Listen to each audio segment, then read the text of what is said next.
Everything that happens, everything that I have ever assessed in my 35 or 40 years of consulting in organizations, every assessment that had to do with culture, every assessment that had to do with leadership, every assessment that had to do with strategy, every assessment that had to do with team building, every one of those assessments had an element of communication in the assessment. And when I did the assessments, they ended up stating that one of the top two or three within the top three categories of need for change was communication.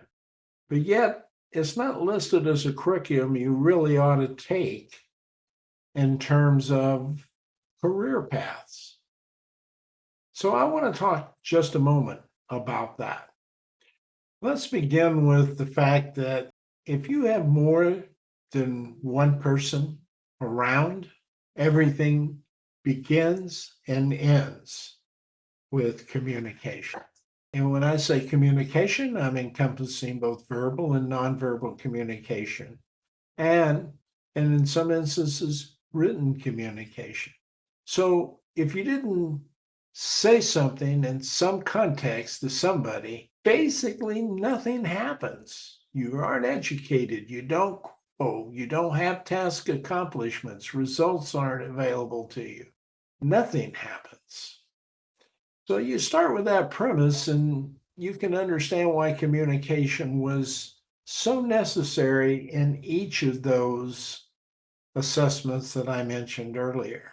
And that I see anywhere in the world.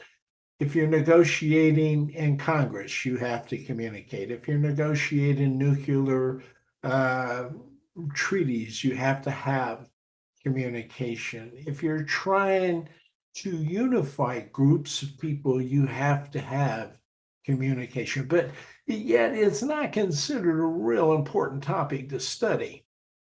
In fact, I'll tell you now, K through 12, this is in America. I can't speak for the other countries' curriculums, but in America, we spend virtually no time teaching people how to communicate. We teach them language, grammar, spelling, pronunciation, sentence structure, those elements, and they're important to communication, but they are not about communication. We're not teaching people how to manage conflict. We're not teaching people how to create messages that are impactful and reach their audience and are persuasive. We don't teach people how to calm down a conflict situation. We don't teach people how to reach large groups in an impactful way. We teach them what happens within the communication process, how you create a message, when it's created, how it's delivered, when it's delivered, and what transpires during the delivery, what could block or become a barrier to that delivery, what's important about the sender of the message and the receiver of the message, what is feedback all about, what is active listening, and how important is that? We teach none of that to our children in K through 12 schools. And frankly, we don't teach much of it in college.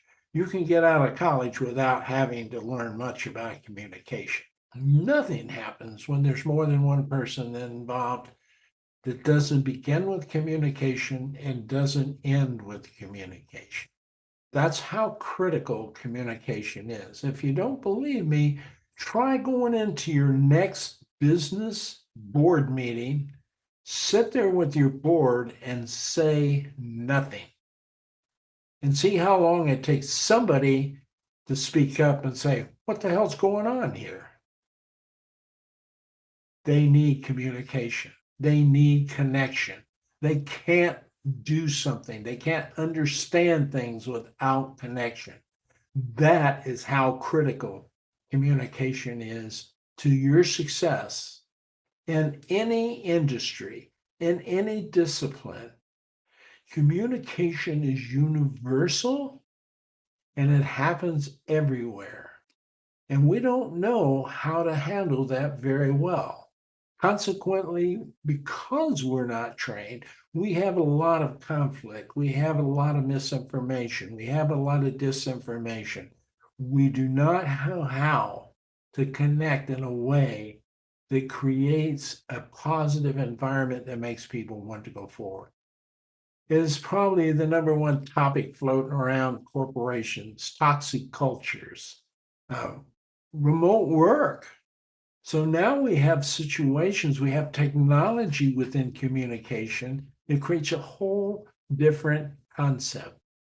Things that get in the way of communication and enhance communication. For example, through the internet, we can create communication by the tons. We can create communication overload. People don't know how to handle communication overload.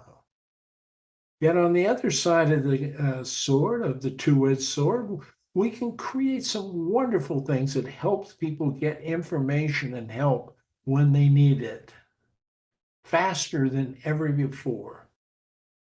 But we can also communicate horrible messages faster and more efficiently and effectively than we ever have done before. We have seen that this last 4 or 5 years since 2016. It's happened to us on an ongoing basis. It's divided a country. It's put a country at odds with the people within it. It's a divisive. So communication is powerful in so many ways. It can be positive, in so many ways it can be negative. Yet we don't think it's important to teach our children or the people who are going to create and innovate for us, who are going to provide us the incomes and the financial stability we need in the world, people who are going to protect us and provide our security, technology, and innovation that will provide for our health and well-being. So I just want to tell those students who think they're being told that that's not a real viable um, subject matter to study in college. It's not about finance. It's not about marketing. It's not about technology. It's not about the social media influence. Uh, But without it, none of those other areas happen. And the fact is, some of those areas were happening well and have imploded. Some of them are still happening and happening well, and some of them never happened well to start with. And the common factor through all of those, the common thread through all of those is communication. How well communication. People say you have to have trust in leadership to build a positive, healthy culture. You cannot have trust without communication. It just doesn't exist. Try it sometime. Try never saying anything to anybody and watch trust fall apart all around you. It is a primary factor that causes distrust is the lack of effective communication. So these are some topic areas that I cover in my webinars, and one of them is leading the remote workforce up there. That's something I started working on way back in 2000. We called it virtual team building at that time. Now it's called remote workforce. Although there's some really, because we don't communicate effectively, there's a lot of misunderstanding about a remote workforce versus an entrepreneur versus a contract a freelancer versus a consultant. So these are things you need to get your arms around, and you can't do it if you do not know how to communicate. It's just that simple. I just wanted to make those points about communication.